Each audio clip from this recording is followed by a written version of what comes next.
নূরেতে ঝলমল করবে ভিতর জালি মোবারক দেখিলে এক নজর নূরেতে ঝলমল করবে ভিতর ও গো মদিনাওয়ালা ও গো মদিনাওয়ালা কাছে ডাকো না दीदार दाओ गो साहे मदीना दीदार दाओ गो साहे मदीना नबीर रोजा शरीफ नबीर रोजा शरीफ देखे मन भरे हाँ नबीर रोजा शरीफ नबीर रोजा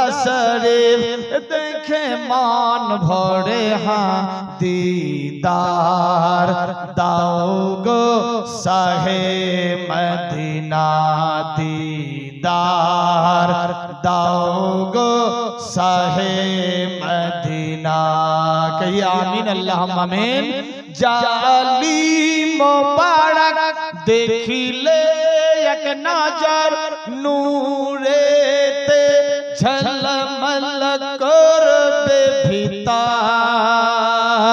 या रसूल अल्लाह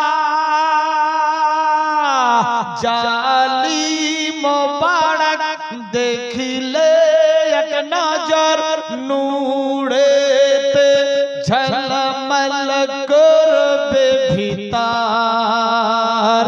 ओ गो मदीना वाला ओ गो मदीना वाला काछे डाको ना दीदार दाओ गो साहे मदीना दीदार दाओ गो साहे मदीना नबीर रोजा शरीफ नबीर रोजा शरीफ देखे मन भरे हाँ दीदार दाओ गो साहे मदीना दीदार दाओ गो साहे मदीना आरो शेर मेहमान करेছেন আল্লাহ কত শান কত মান মোর হাবিবুল্লাহ ইয়া রাসূলুল্লাহ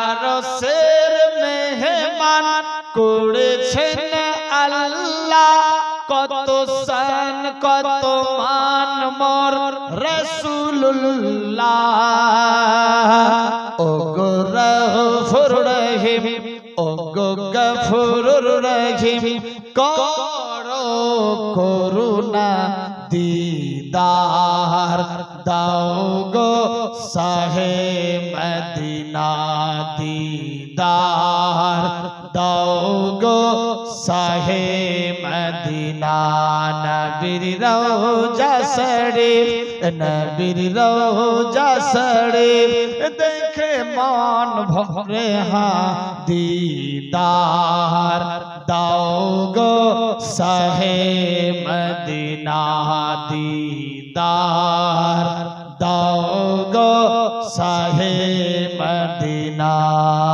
पृथ्वीर जेखाने যতবার গিয়েছি কম বেশি দুঃখ তো পেয়েছি ইয়া রাসূলুল্লাহ পৃথিবীর যেখানে যতবার গিয়েছি কম বেশি দুঃখ তো পেয়েছি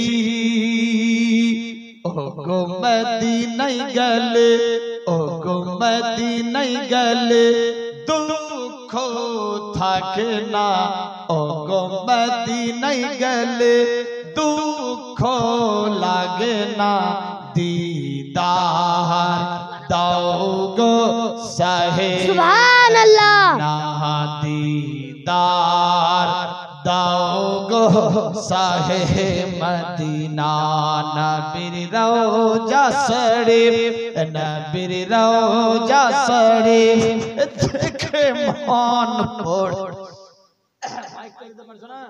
नबीर रोजा शरीफ देखे मन भरे हाँ दीदार दाओगो साहे मदीना दीदार दाओगो शाहे मदीना।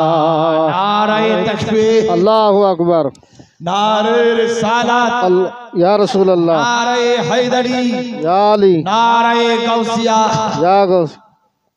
ख्वाजा का दामन मसले के आला हजरत उलमाए आले सुन्नत ये चितोलिया इलाका वासी जीवनीर महफिल नारे तकबीर नारे रिसालत या रसूल अल्लाह। अल्लाहुम्मा सल्ले अला सय्यदना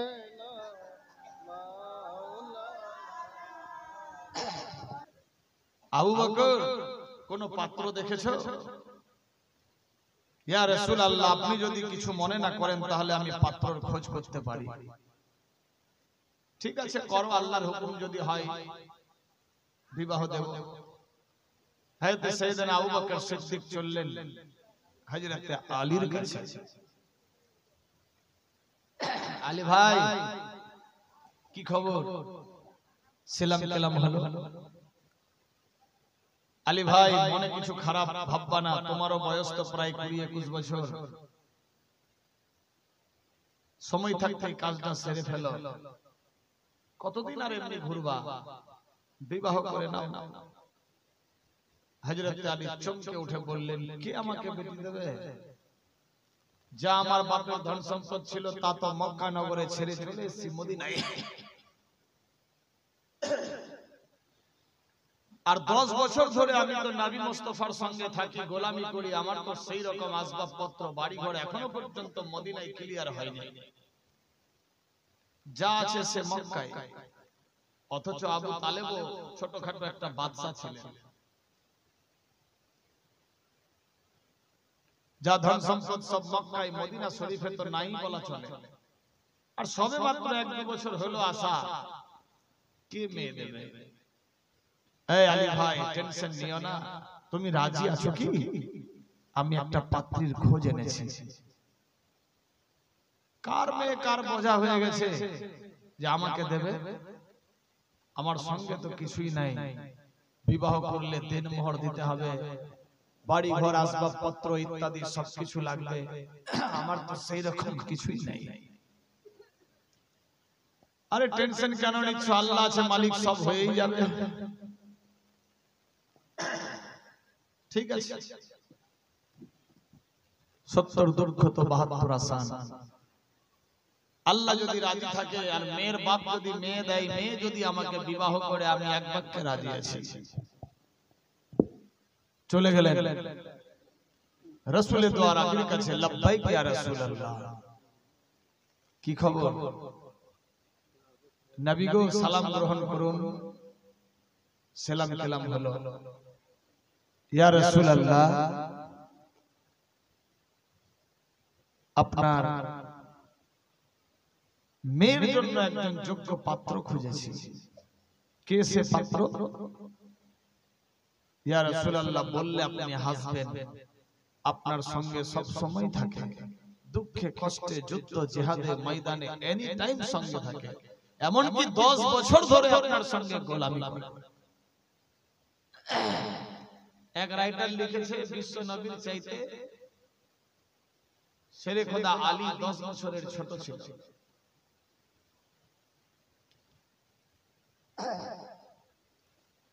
অথচ আলী নিজের চাচাতো ভাই হতো। জয় হোক নবী গো। কে সে আবু বকর? বলে আপনার সঙ্গে থাকে, ঘোরে এনি টাইম। কে সে? বলবো ইয়া রাসূলুল্লাহ? হ্যাঁ বলো।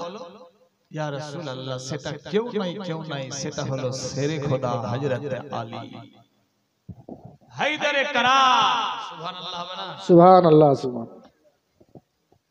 বেরাদার, শেরে খোদা আজমত পূজা হবে। বিশ্বনবী চুপচাপ থাকলেন। আল্লাহ পাকের ওহী মারফত আওয়াজ আসলো, লাব্বাইক ইয়া রাসূলুল্লাহ, আমি জিবরাইল। আসসালামু আলাইকা আইয়ুহান নবী। ওয়া আলাইকুমুস সালাম। নবী গো, আপনি চিন্তা ভাবনা না করে আল্লাহর তরফ থেকে বিবাহ মঞ্জুর হয়ে গেছে, আপনি আপনার বেটি ফাতেমার সঙ্গে আলীর বিবাহে হ্যাঁ হয়ে যান। আল্লাহ পাকের হুকুম, দো জাহানের বাদশা এক বাক্যে রাজি হয়ে গেলেন। সুবহান আল্লাহ। হযরত আলী যদি আমার মেয়েকে বিবাহ করে, আমি এক বাক্যে বেটি দেব। ফাতেমা, তুমি রাজি আছো? ফাতেমার চোখ দিয়ে পানি। আব্বা হুজুর, আমি তো বিবাহ করব না। কেন? বিবাহ করলে স্বামীর বাড়ি যেতে হবে, পরঘড়ি হয়ে যাব। আমি যে জীবন চাইতে আপনাকে বেশি ভালোবাসি আব্বা, আমার মন চাইছে আমি যাতে আপনার বাড়িতেই থাকি। আমি কি ভারী হয়ে গেছি? আমাকে পরঘড়ি করবেন?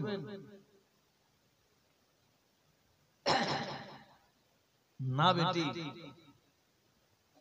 তোমার আম্মাকে আমি যেমনি বিবাহ করে এনেছিলাম, আরো তোমার অন্যান্য মায়েদের বিবাহ করে এনেছি। বিবাহ করা তো সুন্নাত, এই বিবাহ তোমাকে করতেই হবে মা।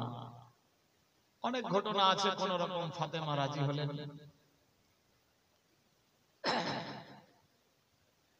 আর ওইদিকে হযরত আলীর কাছে গেলেন, আলী ভাই, বিবাহ পাক্কা, আল্লাহর হাবিব মেয়ে দেবে, তুমি রাজি তো? নবী বেটি দেবে? হ্যাঁ। না না ভাই, আমার কেমন মনে হচ্ছে। বলে টেনশন নিও না, দো জাহানের বাদশা আপনাকে কন্যা দেবে, তুমি রাজি আছো তো? হযরত শেরে খোদা আলী মারতুজা বললেন, আল্লাহ যদি রাজি থাকে আমিও এই বিবাহে রাজি আছি। বিবাহের দিন তারিখ ঠিক হয়ে গেল। ধরুন আগামী সপ্তাহে বিবাহ ফাতেমার সঙ্গে হযরত আলীর। কিন্তু এই বিবাহটা ঠিক কে করছে? আমার আল্লাহ পাক রব্বুল ইজ্জত। জাহের রূপে দুনিয়াতে ঘটক উকিল একটা দরকার। কে হলো? হযরত আবু বকর সিদ্দিক। বেটি হলো নবী মুস্তাফার, বেটা হলো হযরত আবু তালেবের। আল্লাহু আকবার। দিন তারিখ ঠিক হয়ে গেল, বিবাহ বন্ধনের কাজ শুরু হয়ে গেল। হযরত আবু বকর সিদ্দিক কি আওয়াজ দিতে লাগলো, আলী রে, বিবাহ করবা, দেন মোহর লাগবে। শোনো শোনো শোনো, তোমার কাছে টাকা পয়সা ধন সম্পদ কিছু আছে নাকি? আল্লাহু আকবার। হযরত আলী আওয়াজ দিল, আবু বকর ভাই রে, আমার কাছে ধন সম্পদ টাকা পয়সা সেই রকম নাই। আল্লাহু আকবার। কি আছে বলো? বলে শোনো রে, সর্বপ্রথম মহামূল্যবান জিনিস হলো আমার নবী।